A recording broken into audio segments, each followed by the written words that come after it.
Ayan mga kayahay, bali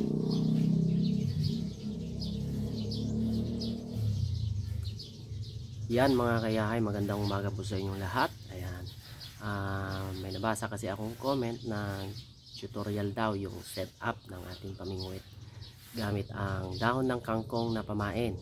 Ayan, para sa tilapia. So kailangan lang natin mga kayahay ito tansi o nylon yung tawag.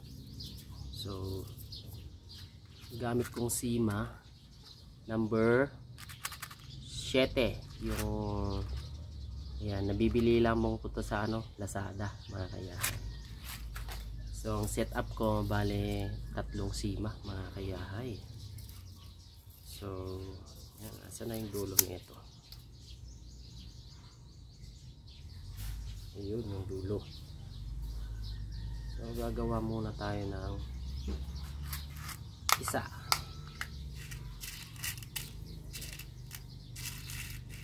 Yan po sa mga gustong humingi ng sima. Ayan, marami akong sima. Ito mga kaya ikabit natin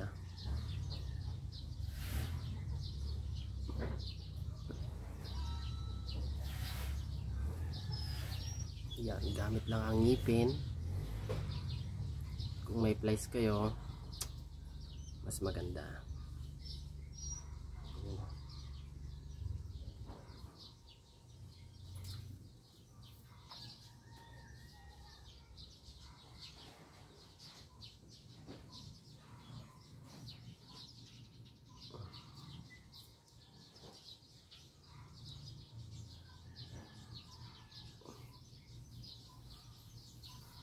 Yan.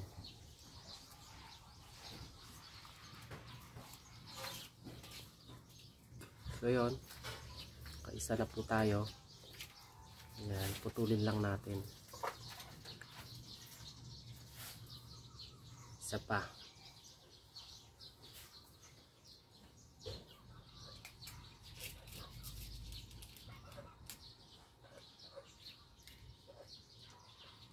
Isa pang malupitan. Naduduling ako mga kayahay. Oh.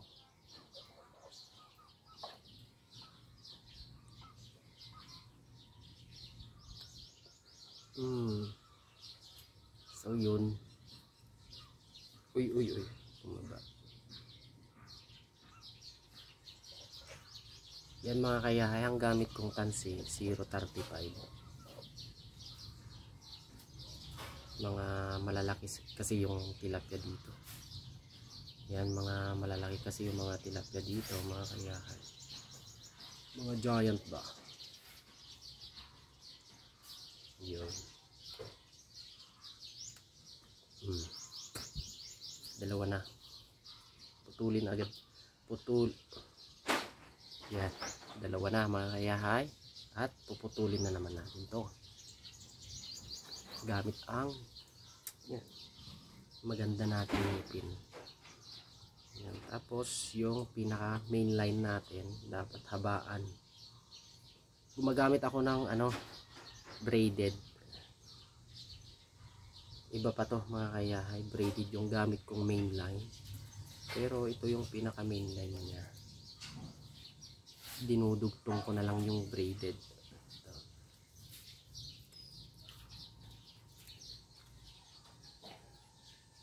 Tapos isa pa, bali 3 mga kaya.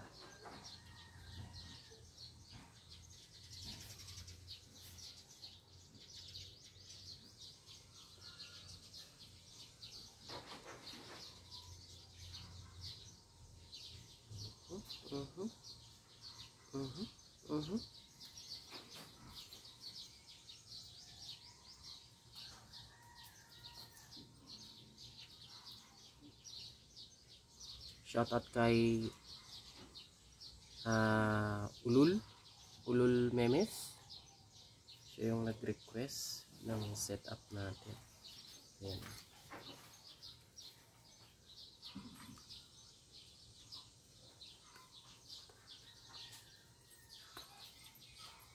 Eto na mga kayahay, yung main line. Tapos yung dalawa dalawang sima natin. Ayan. Makikita nyo. Yung dalawang simang ginawa natin, dapat mas mataas siya. Yung main line nasa baba. Ito yung sima. Ayan. Tapos, ayan o, mga kayayo.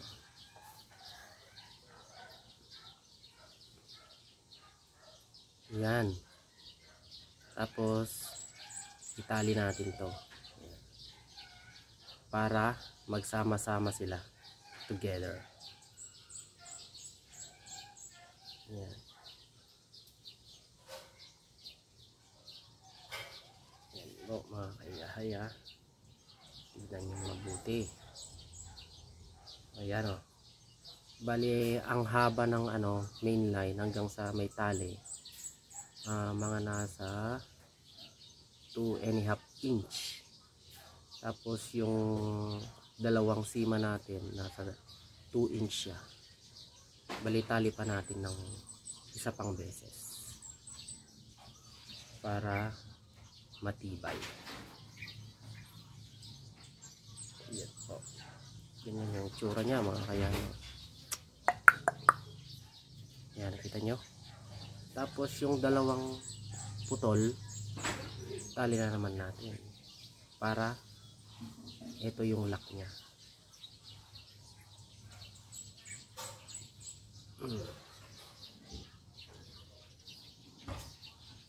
Tapos natin putulin to para malinis tignan.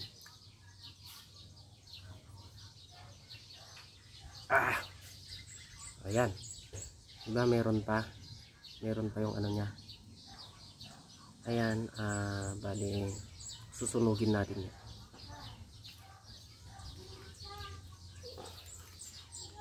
Ito, sunugin natin para malinis. Yan, malinis no. Para na siyang Jenny.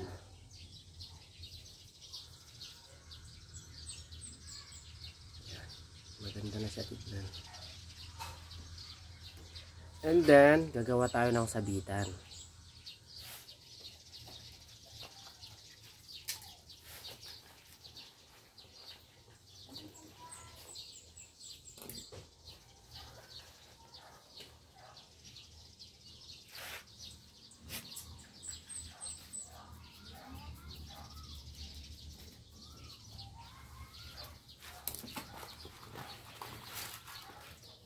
So, ito yung gagawin natin sabitan sa may tangkay.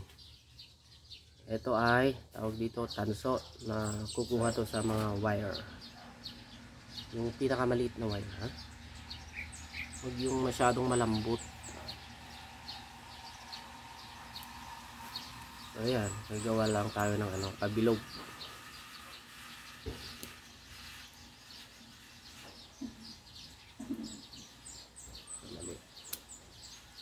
Ayan, gagawa tayo ng kabilog mga kayahan. Yun. And then lalagay natin dito sa may gitna. Ayan, gitna dito. Ayan o. Nasa gitna siya between the two nut. Aray, aray, aray. Aray ko. Napakatalas ng sima. Yan. Diskartehan nyo na lang kung paano gagawin na ikabit.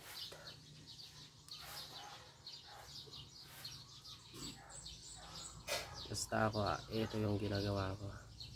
Pwede mong mapaganda to mga kayahay. Yun o.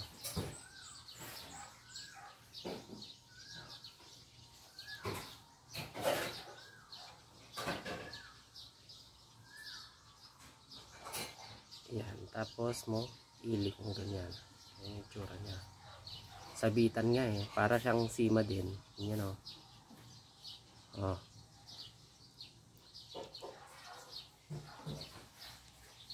Siyempre, mahaba. Putulin natin. Yan. Puputulin natin. yung designated na ano. Wow, English. Yun. Yun lang kahaba. Sabitan nga lang ng tangkay mga kayahay. Yun, no?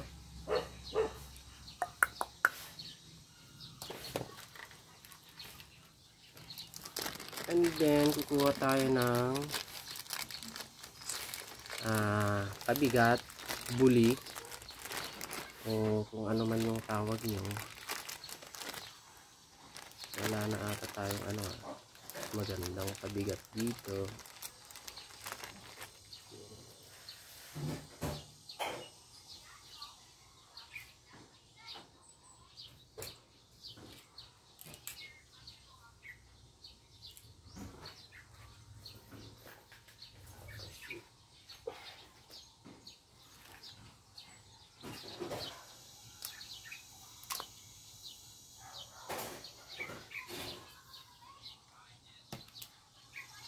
I can tell by your eyes that you probably been crying forever.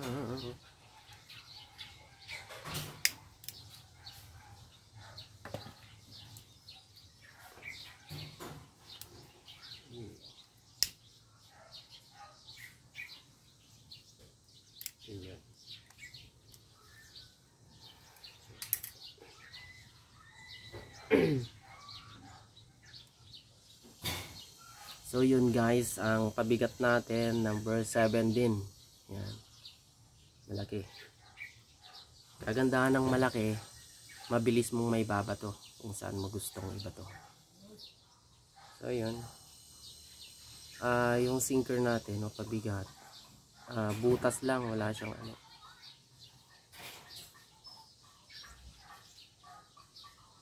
Wala siyang camelin. Lusot lang natin. Ganito ako magkabit mga kaya. Nilulusot ko lang ganyan.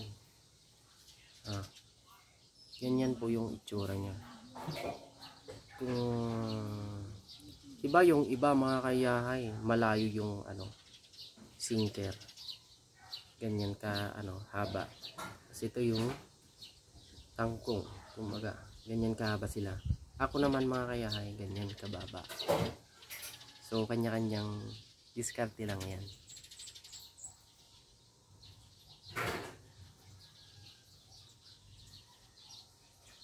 So yun, ganun lang. Tapos gagawan natin ng lock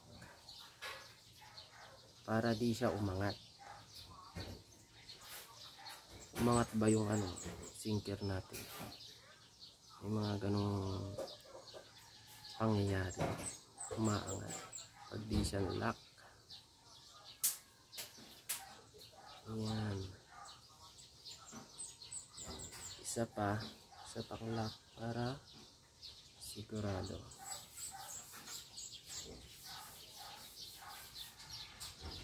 Yun. So ito na po yung setup natin para sa kangkong. So kukuha po ako ng dahon, yung katulad ng kangkong, para ma-explain ko sa inyo kung paano ikabit, kung paano ipain. So what kind of laser girl? Good.